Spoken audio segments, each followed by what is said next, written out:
something on her. But, you know, to us, they look like normal tricks. So, yeah, you want to date? Fine. And then we'll end up in the whole situation just because we chose to give him that opportunity and say, oh, okay, yeah, he's just a trick. You know, you can't do that with everybody. Right.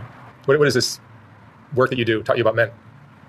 I assume most of your tricks are married? Yeah. Yeah, married or have relationships. What have you learned about men from doing this? That a lot of them have secret lives. Like, you would never think that you could see half of these men that go on Fig end up having a wife, 4 or 5 kids, work a good job, but you come to Fig every night.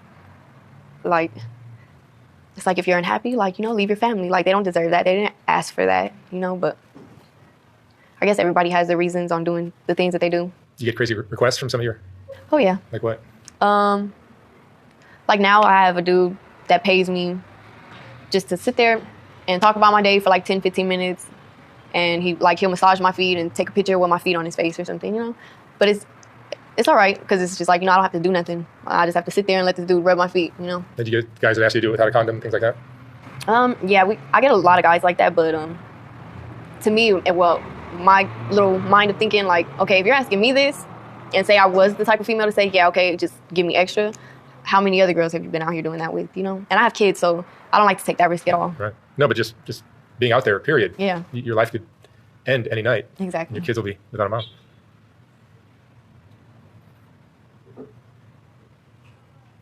What advice would you give to a young girl who's thinking about getting into this lifestyle? It's not worth it. Yeah. Definitely not worth it. What's your biggest regret?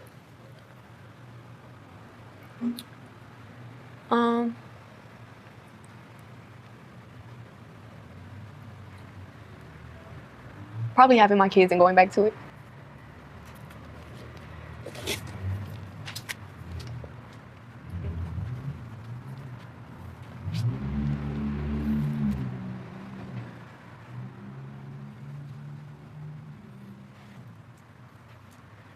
What would you say is the most important lesson you've learned in your life?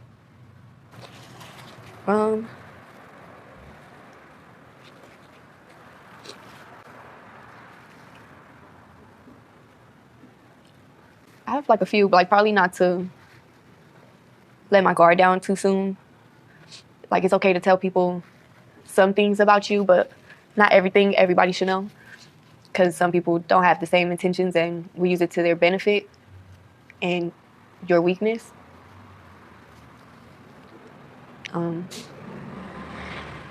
Never let like nobody dictate the person you are. Like, don't allow them to have that much control over you to where you're not happy or, you know, you feel like you can't do what it is that you want to do in life. Yeah, it's a tough lifestyle, isn't it? Yeah, very tough. It's not for everybody. Definitely not. A lot of people think that, you know, this life is, you know, anybody could get in, anybody can get out, but sometimes that's not the case. You know, when I was in juvenile hall, waiting to get sent to YA, it was like 2 or 3 other girls that I ended up being in juvenile hall with.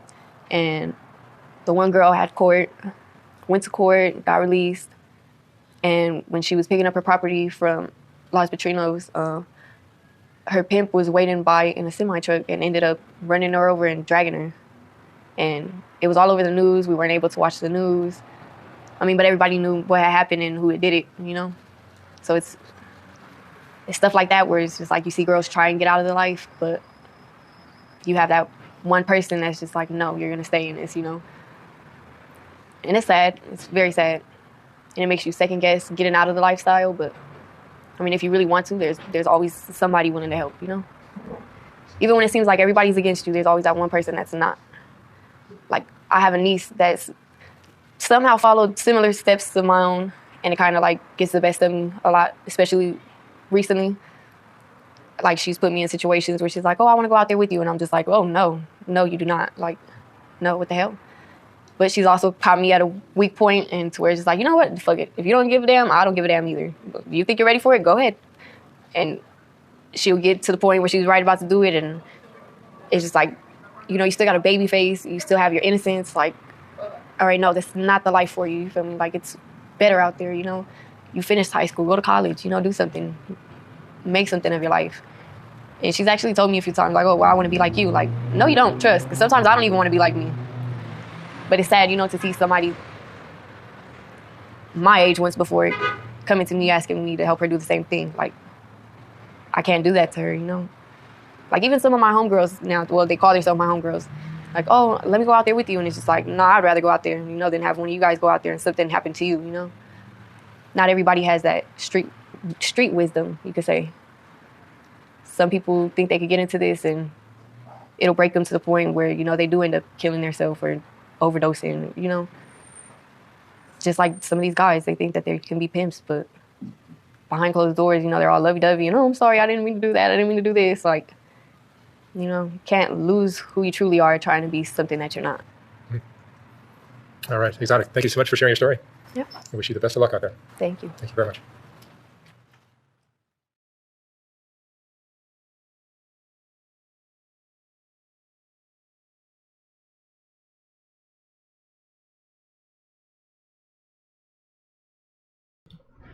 All right, Rylan. Yes. Rylan.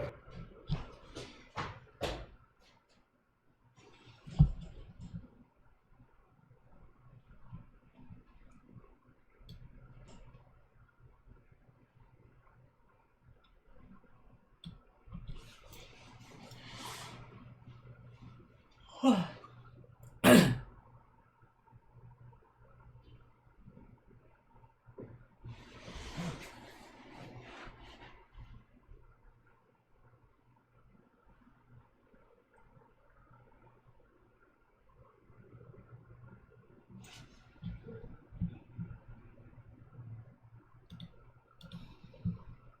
看一看周日姐净化一下心灵吧。